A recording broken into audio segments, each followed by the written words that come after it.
It's my pleasure to introduce our speaker today, Professor Nicole Roughan, who's joining us from the National University of Singapore in the Faculty of Law.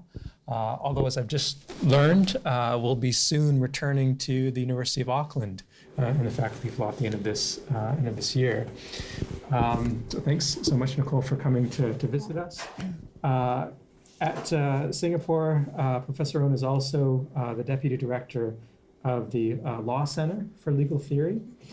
Her research interests, teaching interests as well, are in general jurisprudence, international law, and indigenous law, and especially legal pluralism as well.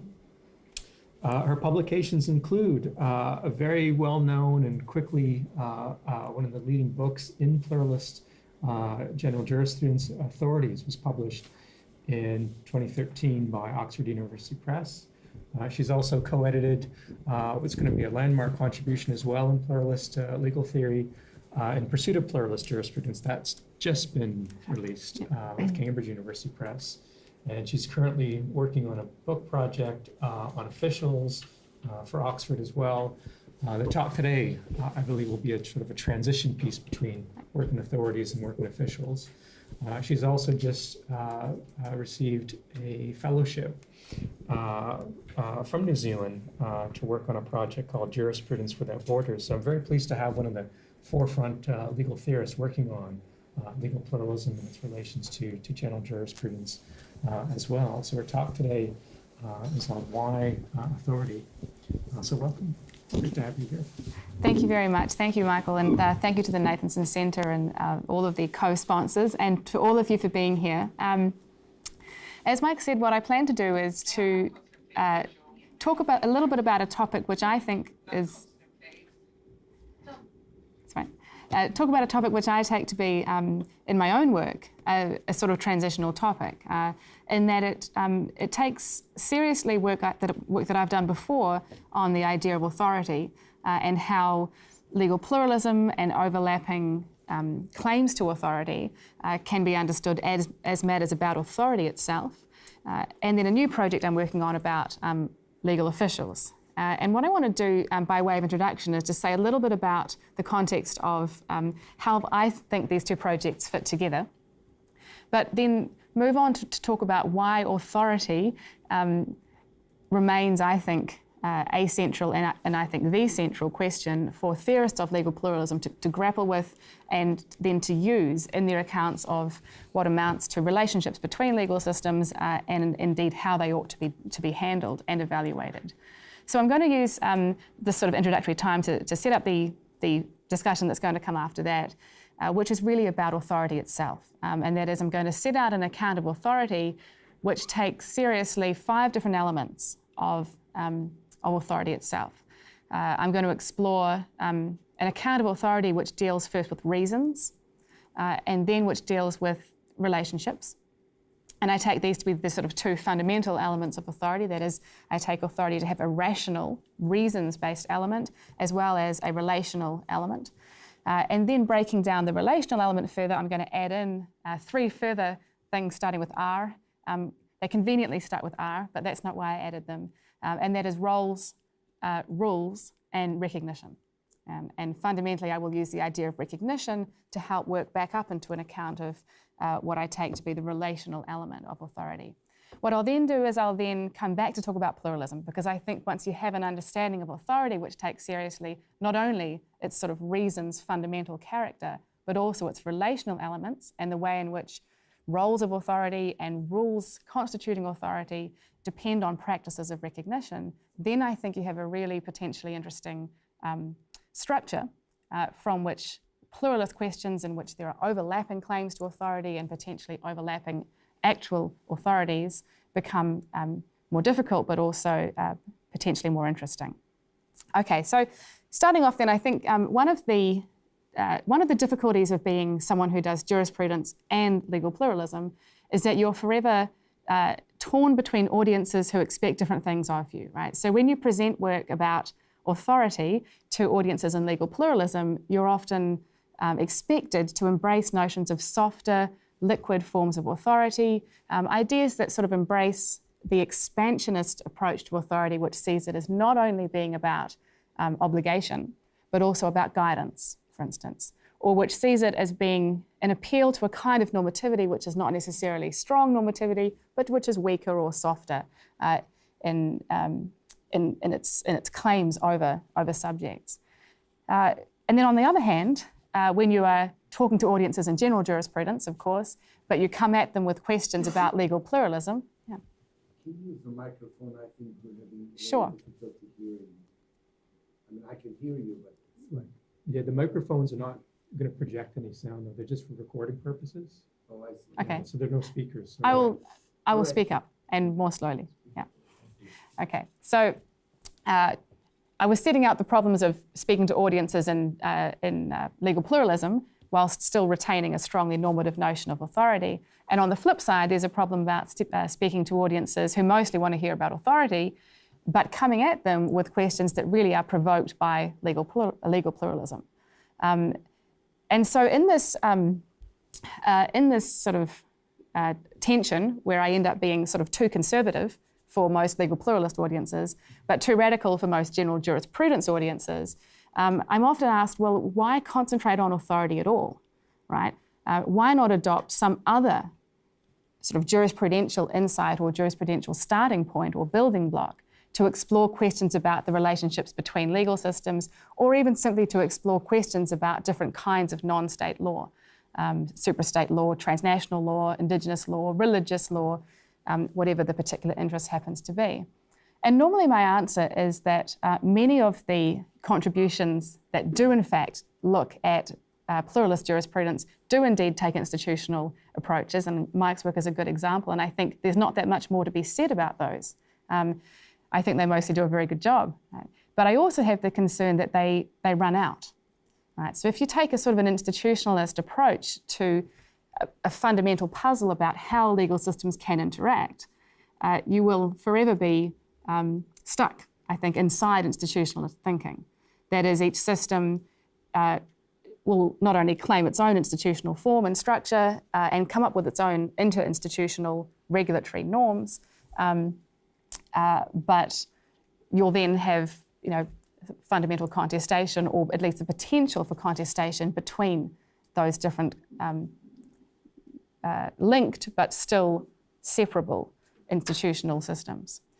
So I take it that the turn to authority, as I originally conceived it, was really about trying to avoid running out of tools in an institutionalist approach, but also not simply saying, well, at the end of the day, it just comes back to fundamental questions about power. That is, taking, for example, the Indigenous law context, where you have interactions between state law and Indigenous law. At the end of the day, there is a vast discrepancy between the amount of power and coercive force that is used to impose these systems upon populations in terms of the general overarching population. And so one way of saying, well, how do you understand relations between state law and Indigenous law, is to set out complex institutional theories about how they might interact, but then at the end of the day still be limited by the fact that one has a much wider, more coercively enforced operation than the other. Okay. The turn to authority tries to avoid that by making it a question about normativity itself, by asking us to evaluate whether or not interacting legal systems can both actually have authority over the same subjects, whether or not overlapping claims to authority can actually be realisable as legitimate authority in itself. So my earlier work on authorities was all about that problem. It took seriously the idea that authority is a normative power to change another person's normative situation. Right? And in that sort of Razian account, I argued that individual subjects can be subject to overlapping authorities, and that when this occurs, and when, in order to actually be legitimate for their subjects, authorities need to help their subjects somehow navigate or even at times avoid any potential conflict between these overlapping authoritative obligations, then I argue you have what I call relative authority, right? Which means simply that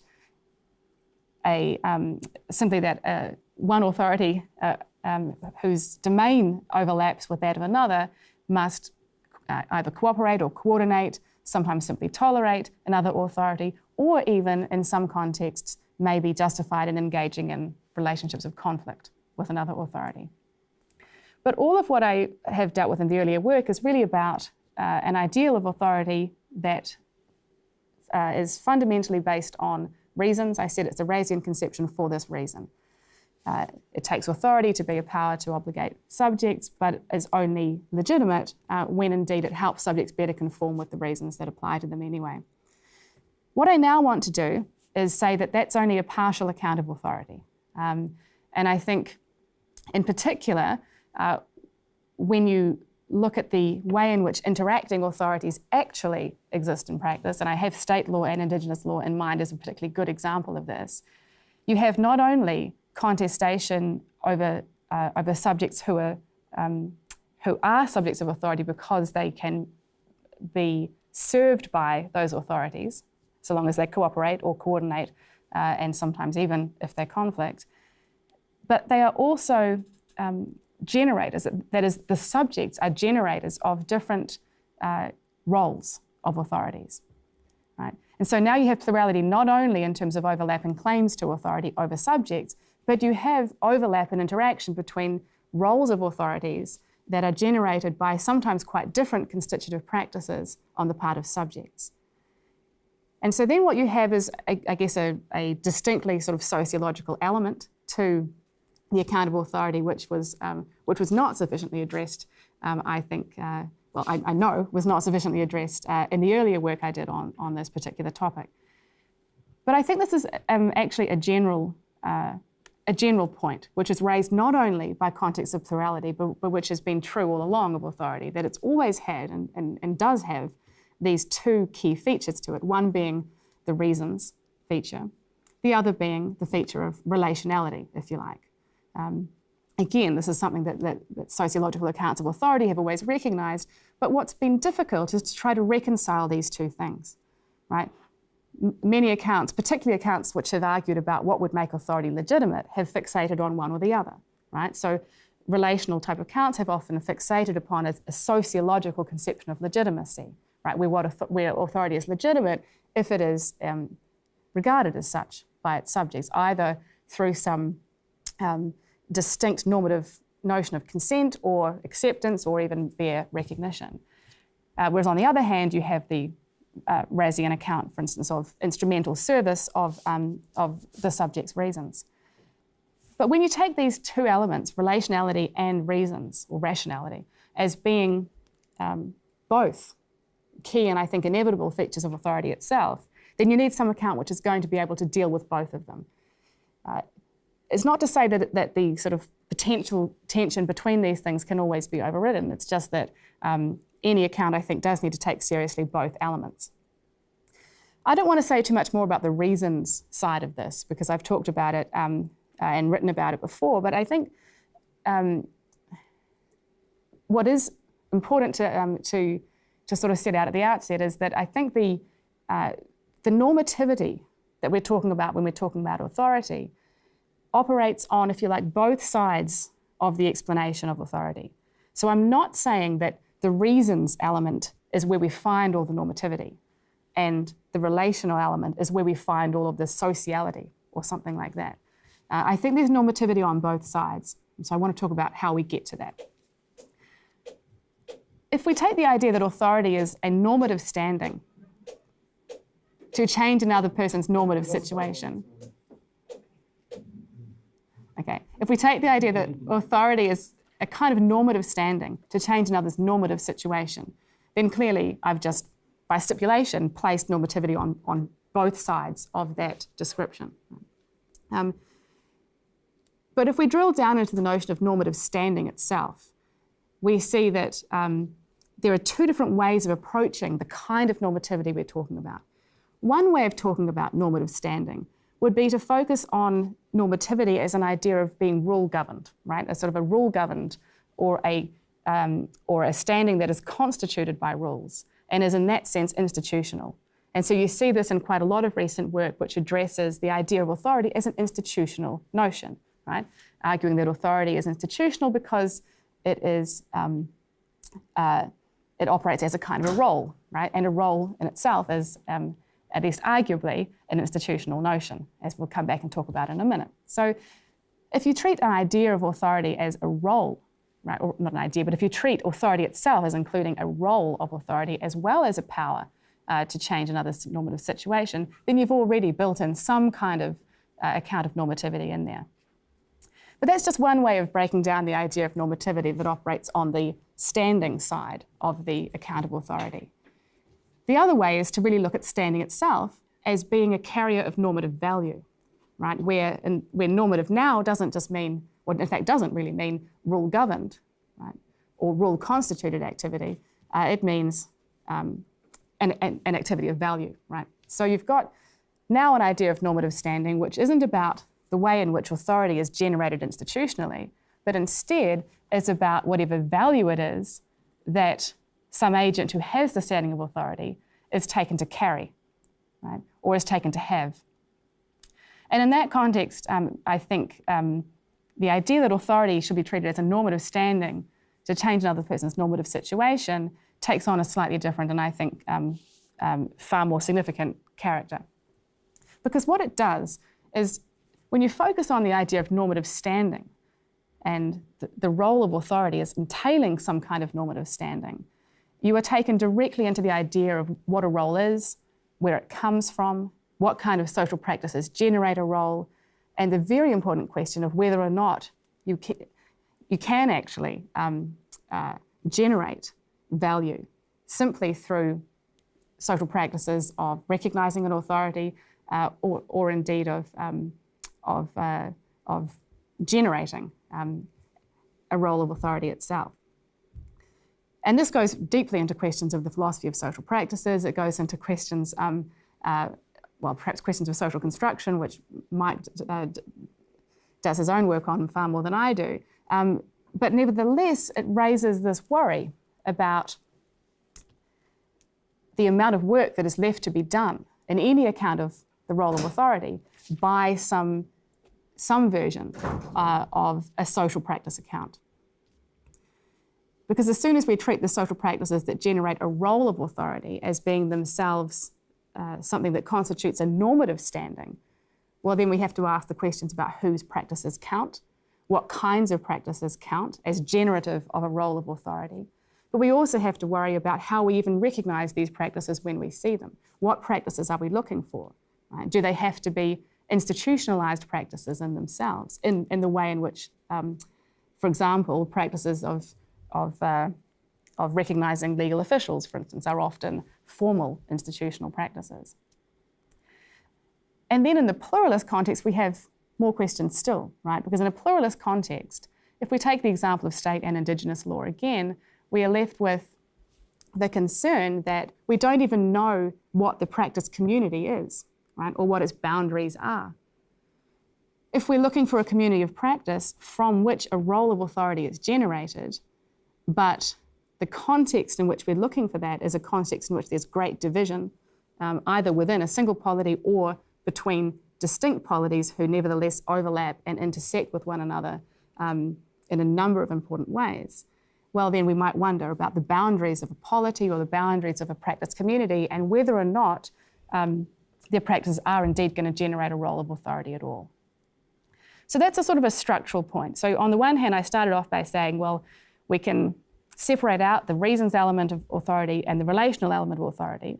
And then I said, well, the relational element of authority, insofar as authority is relation between persons, depends on these kinds of recognition practices, right, which themselves tend to generate a role of authority.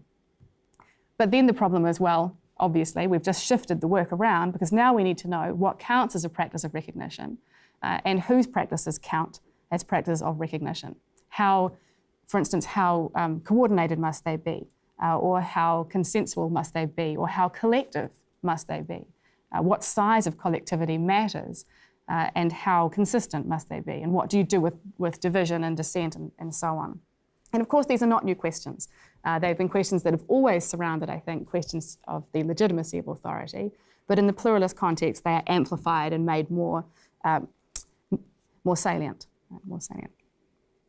So one of the ways in which legal theory has sort of always attempted to get around this, and has, I think, conveniently been able to do so, is that in the context of state law, it's been relatively easy to identify certain recognition practices in and around the idea of legal officials.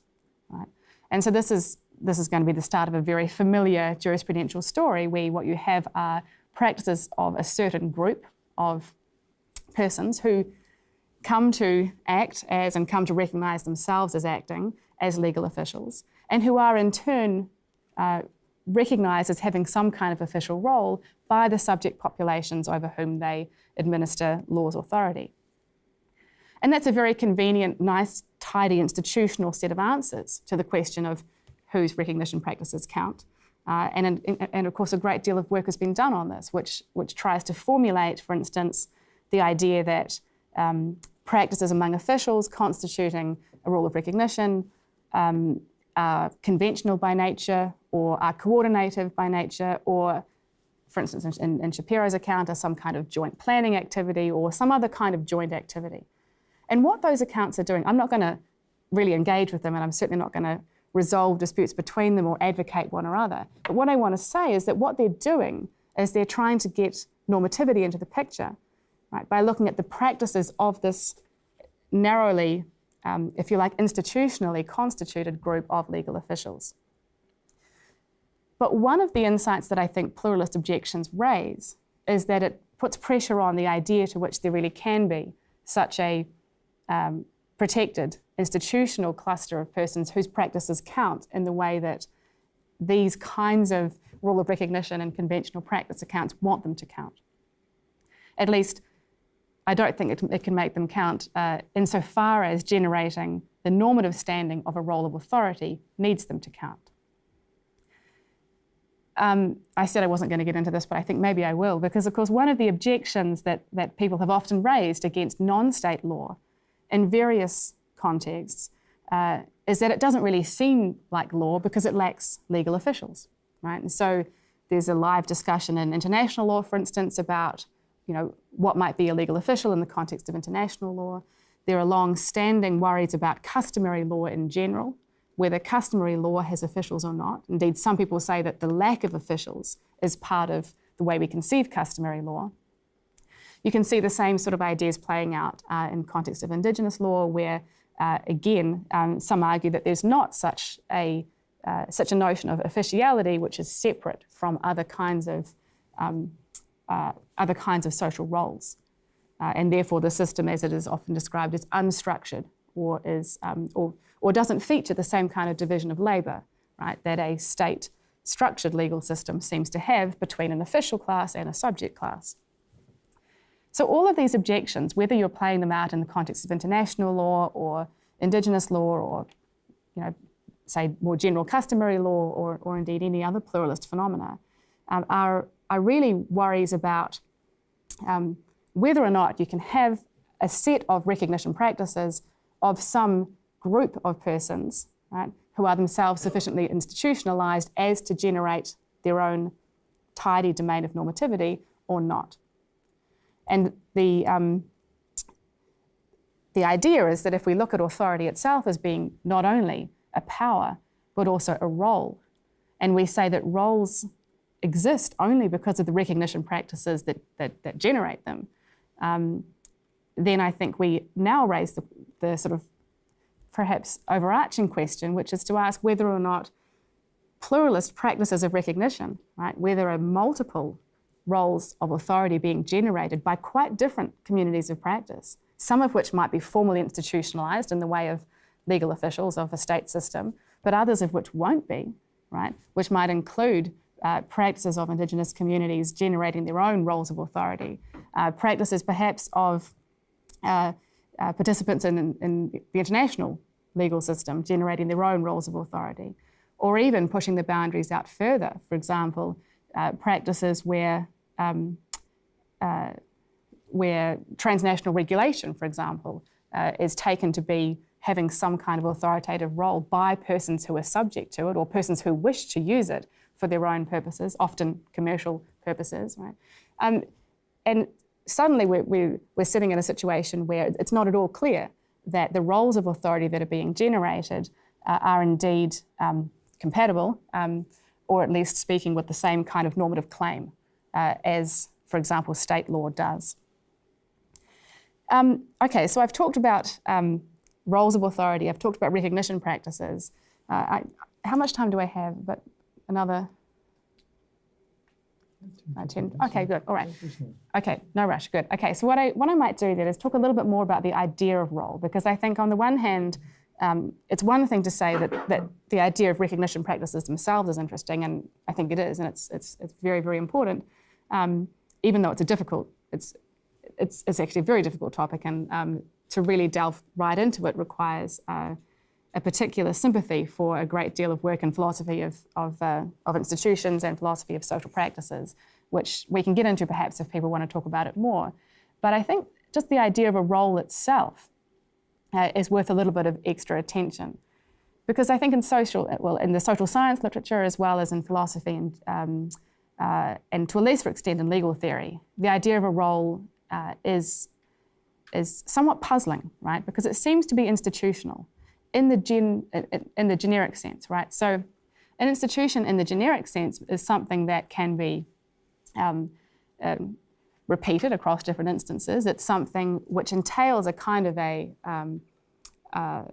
either a normative regularity or a patterned regularity. Right? And roles seem to have this feature. But what I think is special about a role is that it's not just an institution. Right? A role is a kind of institution which assumes it's going to be embodied, or rather it assumes embodiment in agents. So it seems to be a peculiar combination of an institution plus an agent. Right? So while a role itself doesn't pick out who is going to be the agent that it attaches to, it depends, or the idea of a role depends on there being some agent who's going to carry it out or fulfill that role. And this, I think, is interesting because what it does is it forces us to think not only institutionally about any role, for example, the role of authority, but there are other kinds of roles out there, the role of parent, for instance, in a way that combines the powers and duties that attach to the institution itself with the powers and duties that attach to the agent simply because they are an agent. And so if a role brings these two things together, then we have a number of interesting sort of implications, right? So on the one hand, you might ask about the extent to which institutional powers and duties that the role gives or grants to the agent are consistent with or override or perhaps even are overridden by aspects of that person's moral agency as simply as human.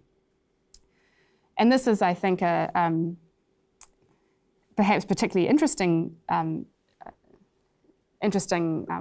matter for thinking about roles of authority, because when you come to talk about roles of authority, it seems like now you're dealing with a kind of role which is quite uncomfortable simply as a matter of interpersonal agency.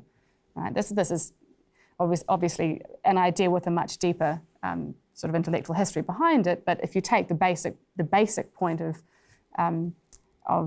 worries about authority to be that it seems to interfere with individual agency and autonomy, then the sort of trajectory of thinking is to say, well, if a role of authority gives some person authority over somebody else, either in the hierarchical sense or even in a sort of a second personal sense, then you are dealing with a role in which the institutional powers and duties interfere with the personal agency of somebody else. And so it looks like if a role combines an institution with powers and duties with some sense of an agent who is to fill the institution, then it really combines, in, I think, an interesting way, both a capacity of a human agent to resist the institutional powers and duties that they are supposed to carry out, as well as the capacity of that agent to to either do a good job or a bad job, for instance, in carrying out their institutional powers and duties. But it also adds in, as well as capacity, the normative status of their own personal moral agency. And in some roles, I think the role of parent is a good example of this. The institutional burdens, right, the powers and duties of being a parent, are not so distinct, I think, or at least seem to cohere easily with, if you like, I don't want to call them natural duties, but let's say the powers and burdens that simply attach to a person as a moral agent. Whereas in other roles, and you might say the role of authority is somewhere in the middle of this, it's not so clear whether or not the institutional powers and duties that the authority, that is the person who fills the role of the authority, must or can exercise, cohere so neatly with their personal moral burdens. We can then sort of go further away and say, well, arguably officials, right, or the role of official is one in which there is an attempt to take a strongly institutional notion of powers and duties and use them to actually replace or carve out or even excuse and eliminate some of the moral burdens and some of the moral powers that the individual would otherwise have. But that's a matter of further argument, and actually I think it doesn't entail that, but that's really for reasons that are not so much connected to the current discussion. But bringing this back to think about authority itself and to think about the pluralist implications of thinking about authority this way, I think there are sort of two major and I guess final points to make. So one is that by introducing the agency here, we introduce a number of, I think perhaps special burdens, right, that a purely institutionalist account of authority may miss. So first up, you have, if you like, just a general burden of relationality, which is that in exercising or even simply claiming authority over some other person, one person who claims authority over some other person doesn't simply operate as an institutional mouthpiece, but remains a moral agent in the sense that they must try and, for instance, minimize the imposition of their agency over the other person's agency. They also, I think, potentially, because they are agents, ought to be regarded as being objects of evaluation in and of themselves, right? Rather than just us evaluating their institutional authority as if it is its own distinct category from the agents who actually fulfill it. A third factor which I think is interesting is that in bringing the agency into our understanding of the role of authority, so that it's not simply an institutional notion, you also bring in duties and powers in a special combination together. That is, rather than just having a kind of a set of powers and duties which an institution allocates to an individual, you have these powers and duties being held together by an individual. So it's not that they sort of correlate with one another in any kind of Hoffeldian sense or even sort of anti-Hoffeldian sense, but rather that they are, in their conjunction in a single agent, have implications for one another. So for example, this is a very roundabout way of making this point, but the idea is that in exercising power over somebody else, even if the kind of power you're exercising is an institutionalized authority power, and even if it is legitimate in the sense in which, for instance, Raz says, because it is you, the person, exercising power over another person, you will have burdens in terms of how you exercise that power that are not captured by the strictly institutional account of authority itself. And the ways in which you exercise power, as I sort of alluded to earlier, might include acting in ways that are minimally invasive, for instance, or which in other ways respect the continuing agency or perhaps even dignity of the person over whom the power is being exercised. another key aspect, I think, that arises when you reintroduce the agency here goes with the very idea of claiming authority itself. I take it that when you claim authority as a person, when you claim authority over another person, you actually commit yourself. You commit yourself to at least attempting to realise the legitimacy of that authority that you claim. And I think that you only see this sort of correlation of the claim with the commitment to the pursuit of legitimacy if you treat the claim as a claim that's made by an agent. Right? So even though the agent is claiming a kind of an institutional power of authority, the fact that it is still an agent making the claim entails that they have this burden to try and fulfill the legitimacy of the authority that they claim. Okay, so that's, I think, well, some of the implications of introducing agency, but bringing all of it then to think about the implications for plurality itself, or for thinking about relations between legal systems, and particularly thinking about the overlapping claims to authority that agents within those legal systems make over subjects, and make vis-a-vis each other, means that it gets altogether more complicated, right? So it's not as simple as I think I probably took it to be in my earlier work, where you could deal with the ways in which subjects could be subjects of multiple authorities on the basis of the reasons that applied to them, and then you could have a tidy account of the ways in which the overlapping and interacting authorities had to somehow engage one another and have a relationship between themselves which would enable them to serve their subjects. It's far more complicated than that, because now you have not only the reasons element generating relativity of authorities, but now you have the relational element generating relativity of authorities. There are too many R's, I'm getting all tangled up, right? But the relational element also generating relativity. Because of the practices in which roles of authority are generated, as I said before, by different kinds of communities of practice, but also because of the ways in which the agents themselves, whose claims to authority are the very sort of object of these kinds of evaluations, are able to manifest the claims that they make in different ways, which are really direct matters of their own agency and not simply the institutional account of authority. Okay, I think I might stop there, because I've covered a few different sort of parts of territory, and I think I'd rather see what's of most interest to the rest of you to actually continue our discussions with. Okay, great. Thank you, Nicole. So for questions, we'll just pass around a microphone. Again, this is just purely for recording purposes, not for the chat. So questions, comments, reactions?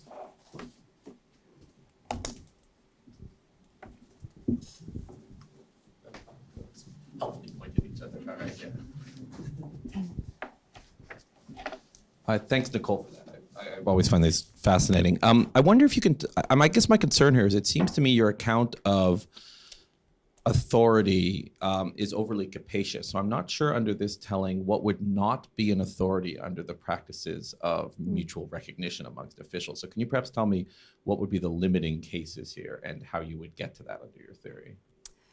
Okay, in the context of authority among officials, you mean specifically, or? Well, yeah, I mean, so the rule of recognition-based account. I mean, at one point, I think I had you say, if I can find it very quickly. There's just that it's basically different officials relating to each other that in some ways is constitutive of a practice of which recognition might attach, and therefore that might qualify as a legal system. Seems to me that's going to happen in a lot of different contexts where we would not want to call legal. And so I was wondering what the sort of the edge scenarios are that would allow us to distinguish it. Right.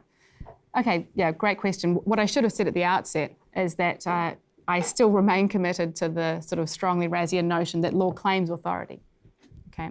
And I use that to delimit those kinds of cases. And not only do I think law claims authority, but I also still remain committed to the strongly Razian notion of what authority is, in the sense that it is a normative power to change another's normative situation. And so in that regard, I actually end up quite a long way apart from those who would admit more cases by adding in liquid authority, for instance, softer forms of normativity, soft law itself. Right? But in using ideas about law to demarcate cases of legal officiality and so on, I need to be a little bit more careful, right?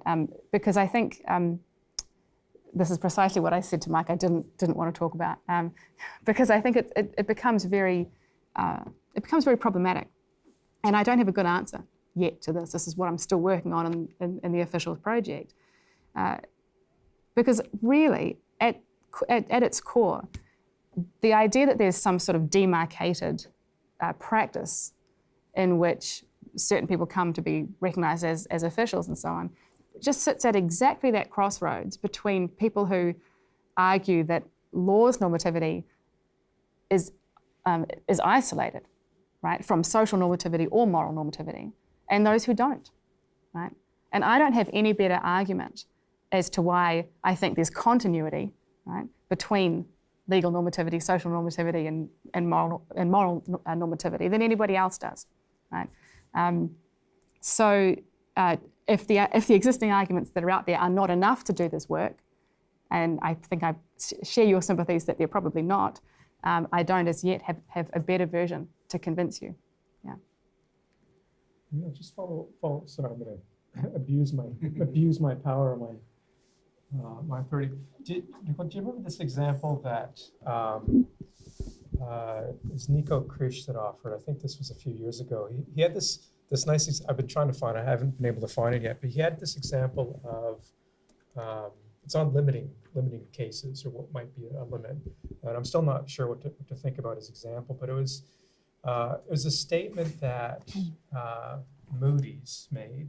I don't know if people know that this credit rating company that's quite global. And there was a statement that he'd found by Moodys. And of course, when Moodys makes a credit rating on a company, or like an airline, for example, even more broadly in countries, all sorts of decisions practically alter. Like if Moodys lowers your credit rating as an airline, then this has implications for investors, persons interested in perhaps even traveling with you.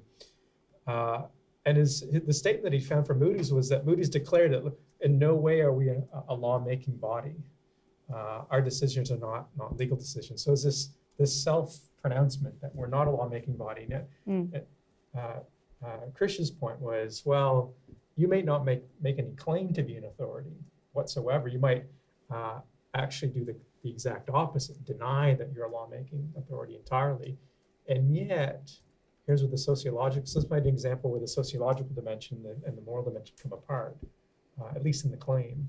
What do you think of that example? So here's Moodys saying, we're not a lawmaking body, but all over the world globally, decisions, business decisions, policy decisions are being hung on to their ratings. Yeah. Would that be an example of an authority? No.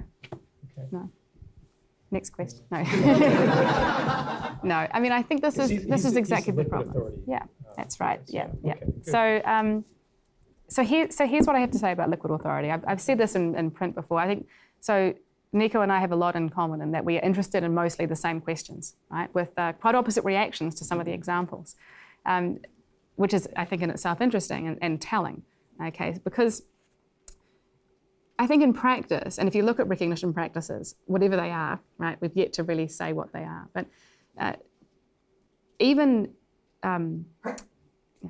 consumers, companies, people who pay attention to things like credit ratings, and obviously states themselves who pay attention to credit ratings, make distinctions between binding obligations and between indicators, right, and between advice, right, and other various kinds of non-binding reason-giving practices, right, or even institutions, right, who manifest these indicators or manifest these guiding notions or norms in this sort of most generic sense.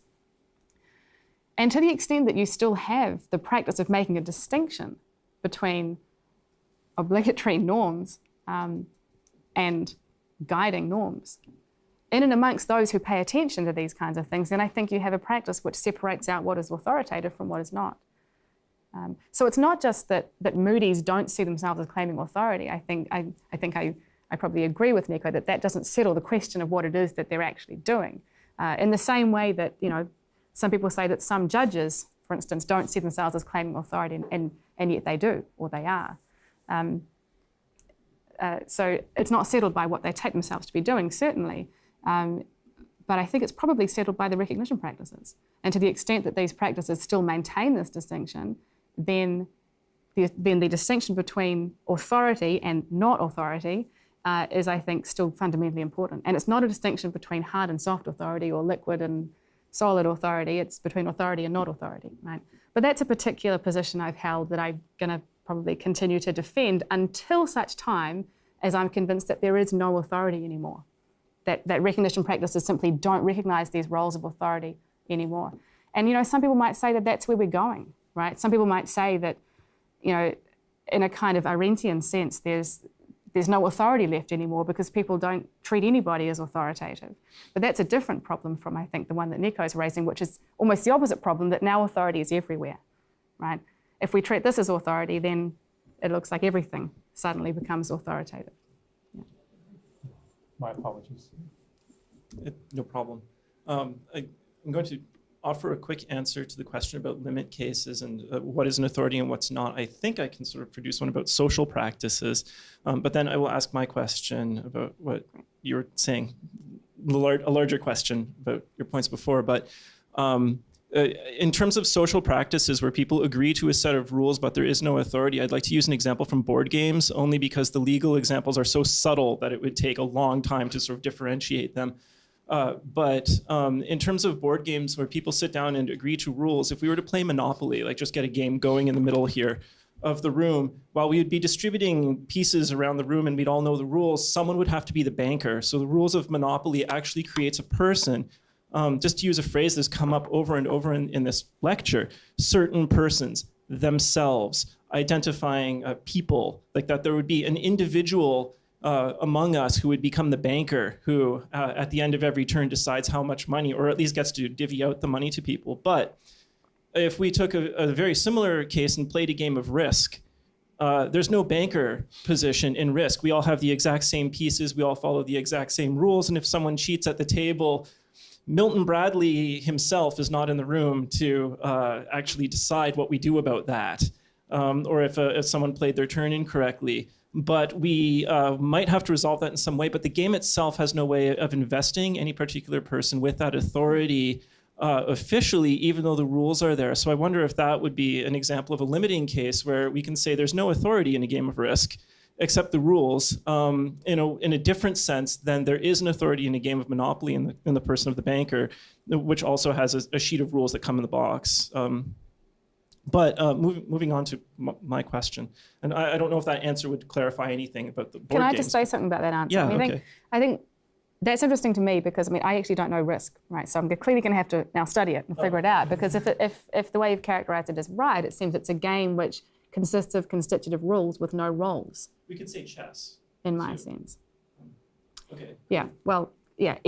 But so it doesn't actually institutionalize and assume an allocation of institutional duties to anybody, right? It operates solely on the basis of its constitutive rules and the player's agreement to play it. Because whether or not you would then say that the players have some kind of role as player, I think is too much of a stretch. That's, I think, a separate category. But anyway, I think that's interesting. Fair enough. All right. So you're asking, sorry, my note just says clarity of duties or power, question mark. I forget exactly how you phrased those words in a sentence. But I'm thinking about a role of authority that you might be assuming in your talk, but I did not hear you say. And one that I think might help with how the roles or duties of an authority get clarified. No, not the roles, sorry.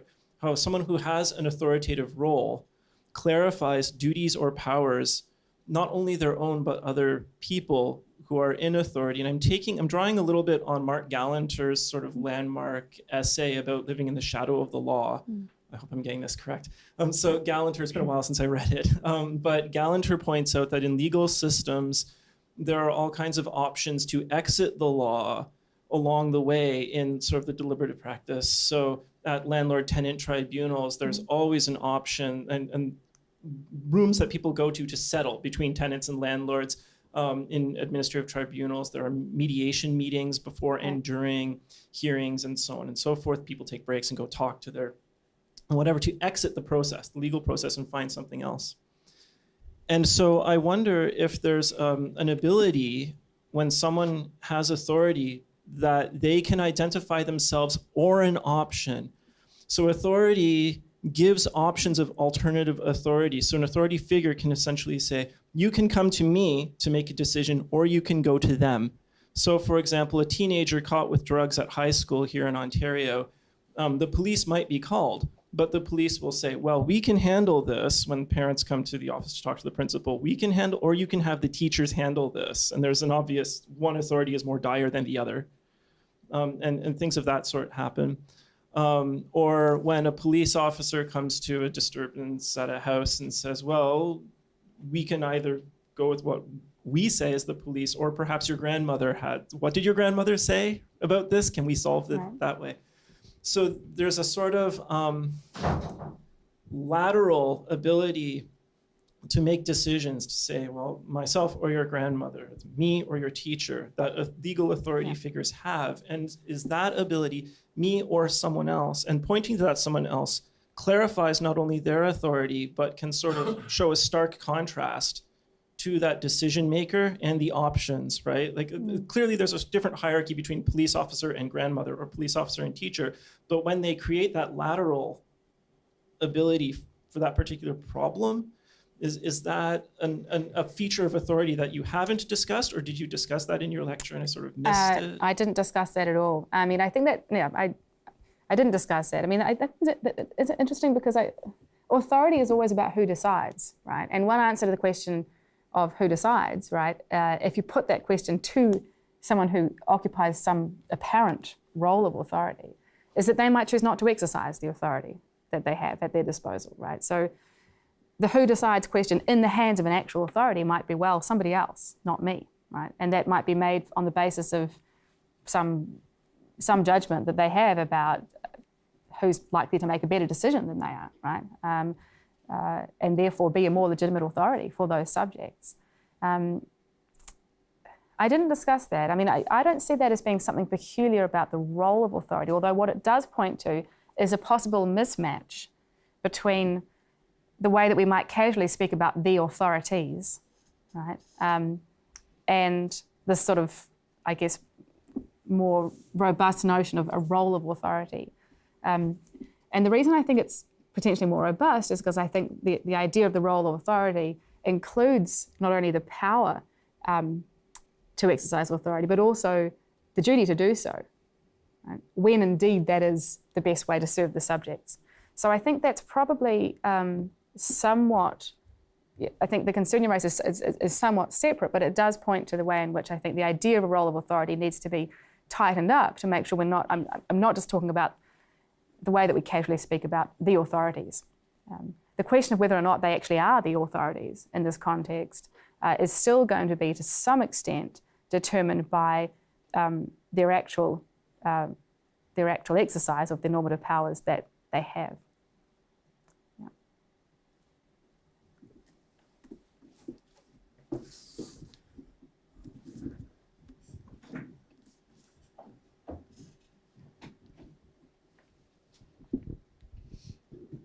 Thank you. Well, in a situation where there are a number of parallel authorities taking place at the same time, the distinction you made was between authorities that are properly constituted, very visible, and others that are more informal, that don't declare themselves to be authority. I don't find that very helpful because some of the tribal law situations are really quite complex. And even though they're not maybe written down, it's very clear who they are, and everybody knows who they are, and everybody recognizes their authority. What I find more useful, though, is subject matter. The subject matter determines which of these two authorities or which of these two systems of laws operate. And I'm speaking specifically in Jordan, Palestine, and the Middle East, where a tribal system of laws exists side by side or parallel to the state civil authorities. Yet everybody knows, and even the law itself recognizes, that in two types of cases, honor and blood, murder or honor, the tribal system not only has priority, but the judges in the regular courts are required to inquire whether you have already gone through the tribal system before they actually adjudicate matters that have to do with blood or with honor. Does your system deal with subject matter as being one of the limitations of where authority starts and where it ends? Yes. So that's very helpful. I certainly did not mean to say that salience and formality are what marks out authorities. In many ways, I think completely the opposite. I completely agree with you that in tribal systems, customary systems, however we characterize these, it's abundantly clear, in some cases more clear than in the state system, who actually has the authority, right? And that this can be formalized in a number of ways that might not look like the ways in which the state formalizes and appoints certain legal authorities, but which has the same effect, right? That some roles of authority are formalized. But I think your intervention on subject matter is really important for a couple of reasons. So I agree with you that subject matter is absolutely fundamental in working out whether any authority exists at all, as well as working out who is the proper authority, or what I take to be a third option, which are the proper authorities and in what kind of relationship to one another they would actually be the proper authorities. What I've done in my earlier work is to try to get away from any kind of jurisdictional account of that. Right? So for instance, the account that you gave me was one where the courts, sort of as a matter of jurisdiction, are required to sometimes defer to another authority or simply, this actually goes a little bit back to this question, sometimes a jurisdictional account of the way in which authority is allocated will require that one authority and not another decides certain questions because of their subject matter, or even because of the agents to whom the authority is being exercised, right? That is, if you take a kind of a personal jurisdiction example, that's sort of how personal jurisdiction works. But I've tried to get away from just a jurisdictional account of that, because I think the jurisdictional accounts which formalize allocations of authority in respect of different subject matters or different subjects as persons ultimately run into the same kind of institutional sort of end point at which they just simply run out, right? Because you can have contestation over the jurisdictional account of authority. You can have contestation over, for instance, on the reverse side, you might have tribal authority claiming, yeah, but in our jurisdiction, we do much more than just that. Or in our jurisdiction, we don't actually decide that question, we decide something else. And so you'll just have these sort of jurisdictional accounts of authority bumping up against one another. But where I think it is important, and what I tried to do in the earlier work is to say, well, ultimately you can ask a question about the legitimacy of those authorities, which takes seriously their interaction. And if it is indeed legitimate that, say, only a tribal authority would decide questions of blood and honour or whatever it was going to be, then the sort of non-jurisdictional account of authority would actually match up with the jurisdictional one. But that's contingent. It might not be the case. It might be that as a matter of legitimate authority, the courts perhaps should decide that. I mean, these are open questions. In any situation of plurality of authority, it's an open question as to which combination of the authorities, if any, is indeed going to be legitimate. Yeah. Well, actually, it's a very practical matter. Yeah. I think, and sometimes even when the same subject is, let's say, adjudicable both in the civil courts and in the tribal courts, Sometimes the distinction is between criminal and civil. Right. Okay, you can work out the financial arrangements between yourselves, go tribal, go whatever. But when it comes to the criminal matters, the law of the land is, this is a murder, this is a manslaughter, this is a rape, etc. So the subject matter becomes the crucial distinction between the two.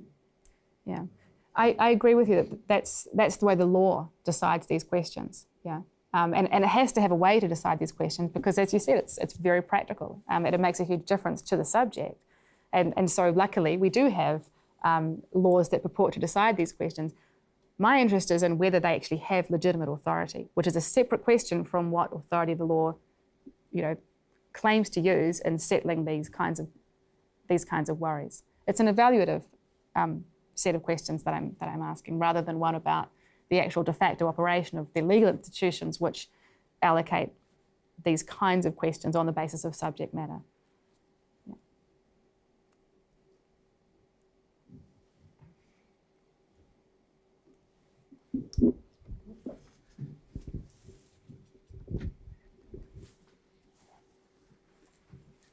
So I would like to actually turn to some of the things that you were talking about sort of a bit later in your talk about the sort of role of agents as officials. Right.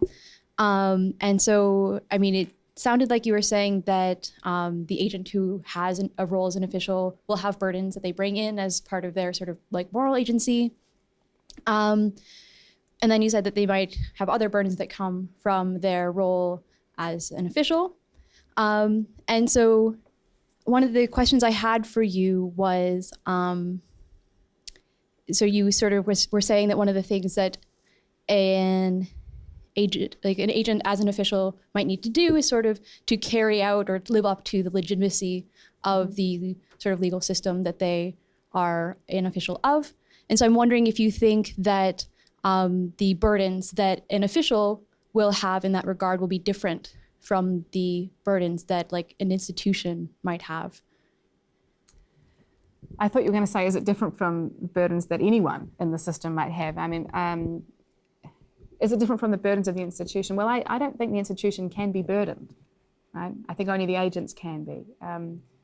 So, I mean, but I'll put that back to you. What do you see as the institutional burdening here?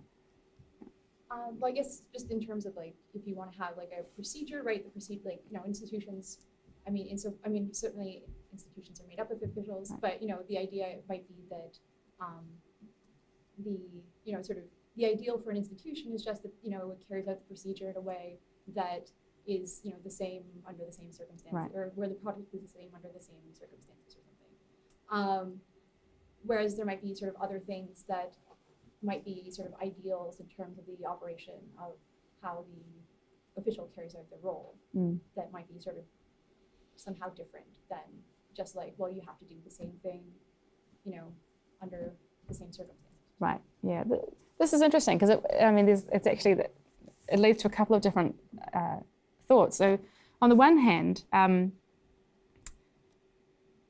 if you look at an institution, you're absolutely right. You can look at an institution and say, well, this is what the institutional ideal would be, right? Let's say we're trying to make it a just institution. Here's what it should be, and we say that as a sort of an evaluative exercise. We can assess the institution. We can say, what would be good changes to make to it, right? But of course, the difference is that officials, not only those who operate in the institution, but those who operate around it, right, have at their disposal collectively and sometimes even individually powers to do something about that, right? But what is it that would obligate them to do so is not that, the bare existence of an ideal, right? The bare existence of the ideal doesn't in and of itself burden those officials to try and realize that ideal, right? The burden attaches to their own agency. Yeah. But the second aspect of this, which is again where I thought you might have been going to start off with, is to worry about what this means, for instance, for questions about rule following among officials and to what extent officials are required to depart from their institutional duties. Matters of civil disobedience in the general public become, in the context of legal officials, really very significant, right? So Kimberly Brownlee, for instance, has all this work on rule departures by officials, and I think it speaks exactly to this question about under what circumstances officials are justified, right? And perhaps even maybe required by their agency, their moral agency, to go against an institutional structure that they are simultaneously empowered and required to apply. But this is a very interesting set of quite old questions in jurisprudence. It goes back into the context of sort of wicked legal systems type debate about, what are the judges in those sorts of systems supposed to do? And I mean to encompass all of that, not in this particular aspect of the project, but I take the point that there's a distinction between saying that there is an ideal of an institutional operation versus then an agential duty, if you like, to actually try and pursue that ideal. But I take it that the duty attaches to the agent simply because of their agency.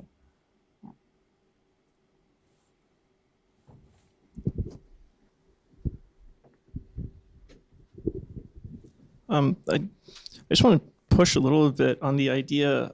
I think you can burden a system. I'm going to give two examples where I think it's not just the individuals, but I can see where it could also be just the individuals. So I'm going to first example, because you brought it up, parenthood.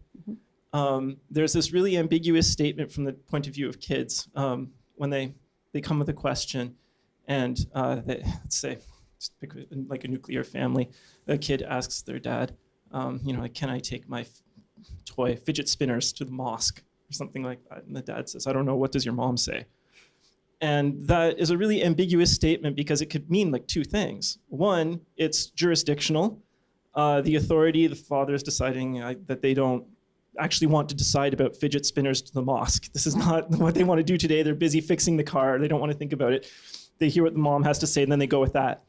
Or it could be they kind of care, but they don't know, and they're asking for advice from the alternative. So they're part of the two parents, maybe with equal sort of parental authority positions, and one authority decides that it's not enough. There's something to deliberate here, or an investigation of sorts.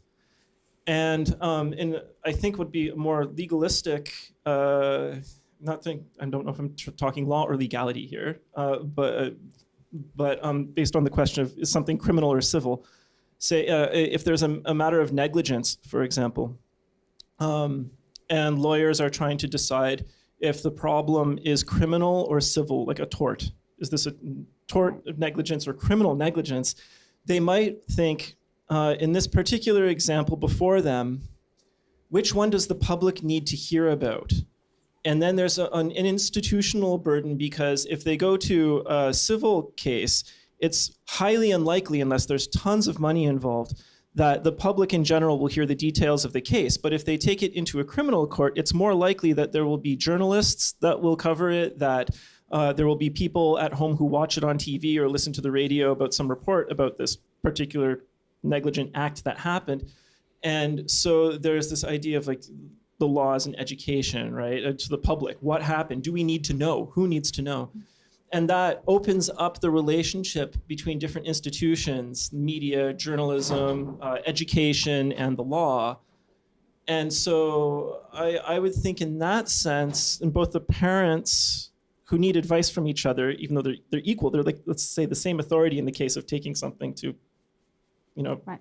Whatever, or a parallel, not analogous, but parallel example in the law, the choice of civil or criminal authorities, because there are multiple institutions that will be drawn upon for, like, say, the public to learn. Would that qualify as perhaps burdens, institutional burdens instead of individual burdens? Well, you can have institutional burdens, absolutely, but they burden the individual, right? They burden the agent of the institution, right? They remain institutional burdens. And you're right that they intersect, that the multiplicity of different institutions that all go into assessing sort of particular problem-solving answers in both those cases makes it more complex to sort of talk about the relationship between the institutional burdens on the agent and their moral burdens. right? Or rather their personal moral burdens. I take them both to be moral burdens, by the way, but I think institutional moral burdens versus personal moral burdens is the way in which it comes together. So I didn't mean to rule out, certainly didn't mean to rule out institutional burdens in that sense, but not burdens on institutions. I think the institutions carry the burdens and they assign them, right, to their agents. That was all I meant by that particular point.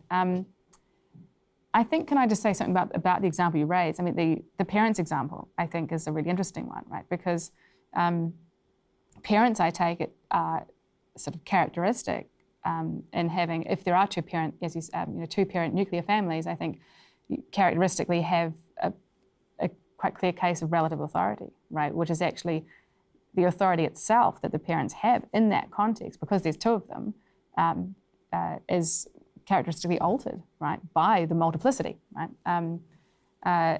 So in the case where one parent says, I don't know, ask your mother, right? That might be an exercise of their relative authority in the sense that the mother is clearly the better decision maker, right? For this question. But anyway, that goes into some other examples and some other implications. But I think one of the reasons for separating out the account of officials, which I haven't really discussed here, is that I meant to slightly dissociate it from other kinds of roles like parenthood. So I'm still a little bit hesitant to draw too much from the general account of roles in terms of the institutional and personal agency duties I think that they entail into the account of officials. So I just want to hedge that still a little bit open there. But I think the parenthood example is a good one. Yeah.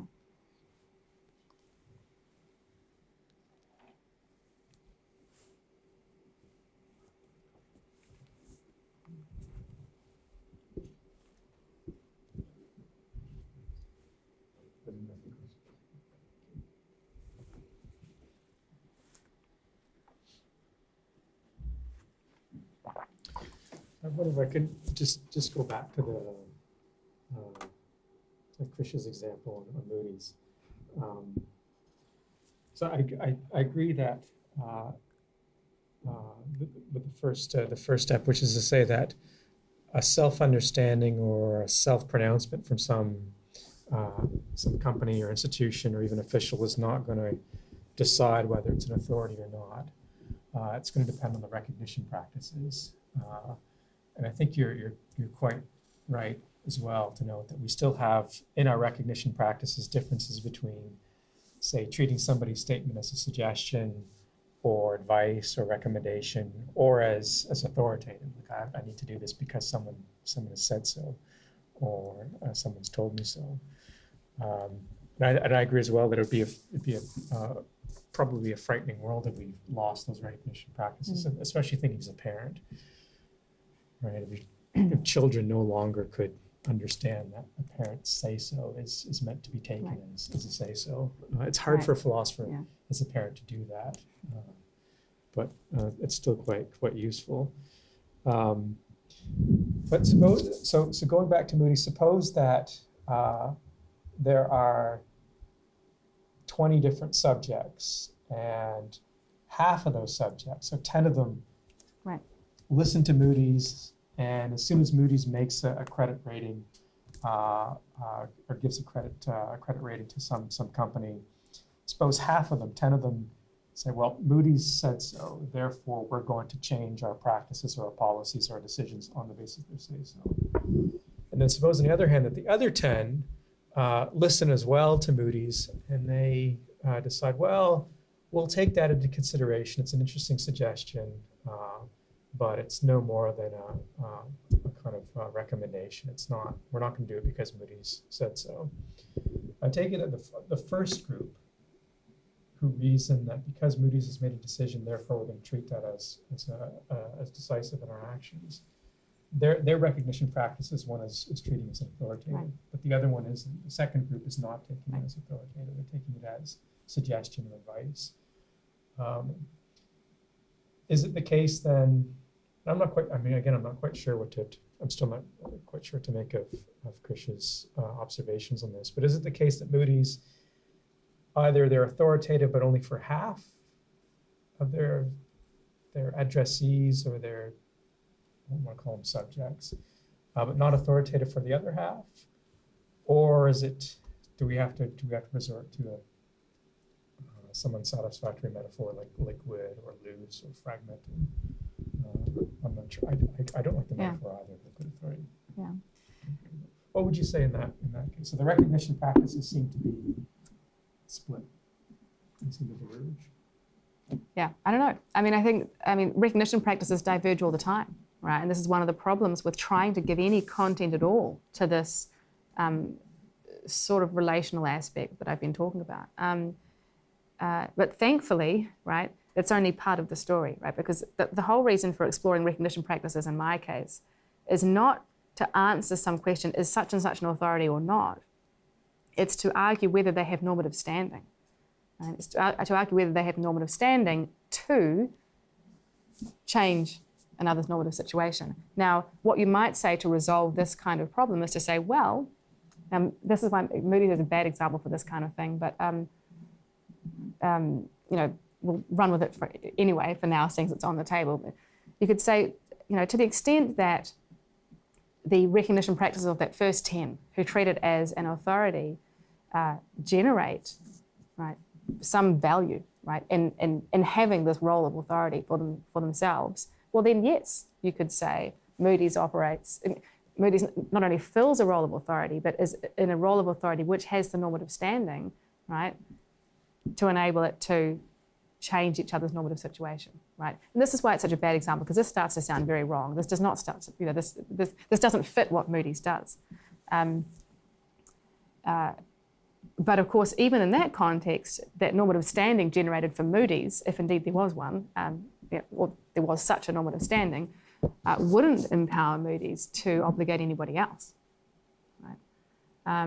Certainly not. I mean, and then I think the fact that Moodys claims not to be obligating anybody does actually come back in to make a difference. So I mean, it's a very complex example for all these reasons. But what you need to do is to bring Nico here and me here, and we'll have a discussion about this again. Yeah, fair's fair. Yeah. So could you say that this is helpful? So could you say that the recognition practices then play the role or serve the role of identifying potential candidates for legitimacy, for being legitimate authorities? I think they do more than that, though, because I think that it's the recognition practices themselves that carry the normativity, right? It's much more than just identification. That's right. Or actually, that's, yeah, to a certain extent, but that's really part of the big question here about whether we think they can do that, whether we think normative social practices, right, of recognition carry normativity and allocate it, if you like, to those that they pick out as being in roles of authority, right? Because if the social practices at the start are not normative social practices, well then there's no normativity in there to carry, right? And then you might come back at me and say, well, but still, perhaps a social practice could generate a role which is able to generate its own normativity or something like that, which I take it is really what people say about legal officials. Insofar as the accounts of legal officials where they treat the emergence of a class of legal officials as being sort of a customary process, right, tends to then flick normativity into it at the point at which that customary process becomes a customary norm, rather than tying it to the actual social practices that generate the customary process in the first place. There's a slightly different worry. But I think it's related to Moodys because the practice of those 10 participants first up who do treat Moodys as an authority, I'm not sure that theirs would count as a normative social practice to generate any kind of normativity at all in the first place. And without that, I don't think we're talking about a role generated as being one of authority in the first place. Okay. Well, there are no final questions. Thanks so much for your questions and discussion. Please join me in thanking Nicole for her talk. Thank you.